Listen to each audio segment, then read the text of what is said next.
Alright guys, welcome back to another Opera Omnia video where we are going to talk about the upcoming LUFENIA fight from the next story update, Act 3, Chapter 1, Part 1 LUFENIA fight. Now, this fight I struggled with greatly when it first came to the JP side of Opera Omnia because of all the crap that you had to pay attention to and avoid. This fight was definitely a step up, for me at least, in terms of difficulty because of all the stuff you had to pay attention and avoid before you were to get petrified, which is one of the things that you have to look out for in this fight.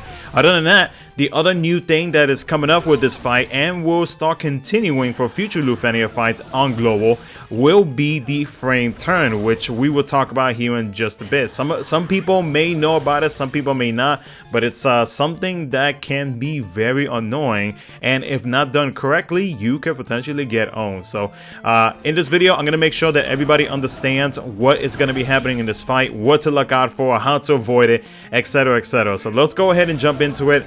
Let's talk about the Act 3, Chapter 1, Part 1 LUFENIA fight.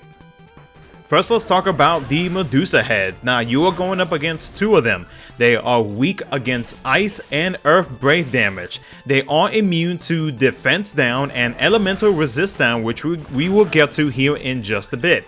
The max counter for the LUFENIA orb is 15, and it appears when the Medusa heads first reach 50% of their max HP or below, and the only way to increase the orb, which increases by 5, is when the Medusa head takes ice brave damage. Some important tips about this LUFENIA fight. There are many things to look out for in this fight, including shields, petrification, and constant HP attacks. The boss does have a strong AoE Brave plus HP attack once its limit break bar gets filled. When you see its eyes glowing red, any type of battery gets reduced greatly. Once the Medusa attacks, if it breaks you, all of your buffs will be dispelled and you will get petrified. So I highly recommend that you try to have as much battery throughout the fight as possible, especially when you notice that one of them has those glowing red eyes. Be prepared for at least about a 3 or 4 hit brave attack plus HP attack, and do not get broken. Being petrified is extremely annoying because even if you do cleanse it, you still have to build up your buffs, you have to build up everything else to try to get back into the action and try to defeat these Medusa heads. So at least my recommendation with the amount of brave that you should have at least 15k brave on everybody to avoid getting broken. The petrification can be cleansed, but it's highly recommended that you avoid being broken. And I say this because it's best to not bring a unit like let's say a Vanille. It's best not to bring her into this fight just to deal with that with the petrification if any of your party mates get petrified. So you have other options to do so. If you decide to bring, let's say, Penelo's a good option because she does have cleansing. Balthier, who is one of the Global Fest LDs, he has Asuna on his LD, and I believe his EX as well. But his LD, if I'm not mistaken, is what cleanses the entire party and not just himself. So that's another option right there. You have a few options to bring forth, but in my opinion, to avoid being petrified, it's best to just make sure that you have at least 15k brave or more before the Medusa with its red eyes attacks. The limit break attack will ignore mechanics that would prevent any brave or attack damage, including Warrior of Light shield and Gladio's immunity from his LD effect. Now, I do want to know that this only applies on the limit break attack. All other attacks from the Medusa heads, Warrior of Light shield, and Gladio's immunity from his LD will work. When one Medusa head reaches the 60% HP mark or below, it does gain a 150k shield. If the shield is not removed, you will get killed. You can insta-break them, and for example, I threw in Ramza's shout ability, which has that insta-break now, but their shields do return once they reach the 30% HP mark. At times during the fight, you will encounter a new boss mechanic called the locked frame. This new frame indicates they cannot be delayed, nor can their turns be deleted. They tend to activate this after certain attacks. They are immune to weakness damage or defense down and have high defense. They are only weak to ice and earth brave damage. And real quick, I also threw in an image. It's not the best quality image in the world, but to kind of give you guys a so you know what I'm talking about when it comes to this locked frame mechanic that the bosses have now. You can see that their little turn or whatever indicator has those weird looking spikes type of frame. That's basically just letting you know that that new mechanic is turned on, and you basically have to let them attack for the locked frame to go away. If not, if you try to do any type of shenanigans, it will still be there until you let them hit you. Hopefully, whenever this does appear, they are not in that state with the red eyes where they are ready to petrify you, because that's going to be a big uh-oh. And that's something that you want to make sure that you avoid.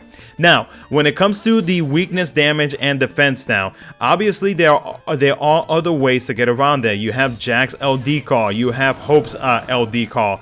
I would say cryo, but since they are immune to every other element except for ice and earth, then she's basically just taken out the picture. Now, I have seen some people who have used lightning because of that locked frame mechanic now. A lot of people avoided using lightning, but since lightning with her LD ability is able to give herself 3 extra turns, it does kind of in a way make, if you do things correctly, it is possible to be able to complete this Medusa fight with lightning, but it is very troublesome to do so.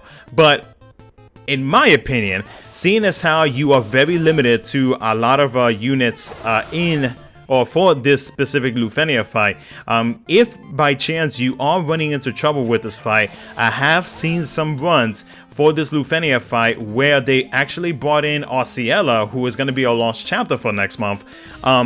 They have brought her to this fight because the Medusa heads are not immune to the HP silence, so you have an option there. Of course, you also have Kefka and whatnot, but it's, for some people, especially for newer players, if you're needing something to basically just like cheese this fight in a way, Arciella will be there. I mean, the rewards and everything will not go away, and I think by that time, Arciella's lost chapter should be out, so you have an opportunity to use her in this fight as well. But aside from that, though, I mean, the options for ice and earth brave damage are very, very limited.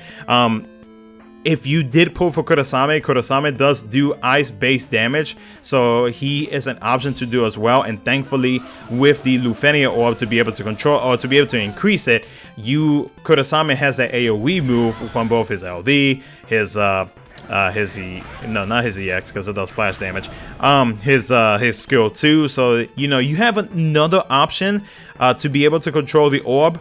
But it just varies on team, your team comps, who you have, etc, etc. But I mean that's all that I have mentioned so far is basically like all of the stuff that you have to deal with this fight. So hopefully I didn't scare anybody with all of the crap that you had to deal with this LUFENIA fight. I know that it sounds like a lot, but this fight, if you do have the right units, like you can see me right now, I'm actually using Onion Knight, Gao, and Rude. Rude especially helps out a lot because of his C65 being able to reduce the amount of brave damage that is taken for himself and the team. Gao is definitely one that I'm going to be bringing again because he's actually also getting LD boards at the time of the release of this story update, so he will definitely be a big help because of that constant healing, the constant brave or counters that he is doing. He really helped me out in terms of being able to beat this fight when it came first in JP. Hope with his LD weapon really helped out a lot as well because it helps reduce the physical and the magical attacks with the buffs that he grants from it. Aside from that, there are other units that you can use. I mean, you don't technically have to use Onion Knight. I have seen some runs where Onion Knight is not needed. If you do decide that you feel like you do need Onion Knight, just having his LD is just fine. I'm not gonna play the entire fight for this entire run that I recorded earlier this week, but Onion Knight's BT, if I chose not, I really had the option to not bring him or use his BT in this fight, because by the time they were at like under 20%, I already took care of their second shield. It was a breeze afterwards. I still had skills. Everything was going just fine. So his burst weapon is really not needed. But Onion Knight, I mean, you know, I have seen some runs with, I have seen some no synergy runs as well in this fight. So you know, there's many options, which again, I said I was gonna post that at the end of this video, but what I will probably do just to save people, save myself from having to do an extra slide or two, I will post up some team comps that I have found online in a pinned comment of this video, so that if you need some team comp ideas, you can check that out and kind of go off of that. But other than that though, I wish you guys the best of luck with this LUFENIA fight. Hopefully this video was informative and helpful, and if you did enjoy it, make sure to hit that like button, subscribe for future content, guys. Thank you so much for watching, and I will catch you guys in my next video.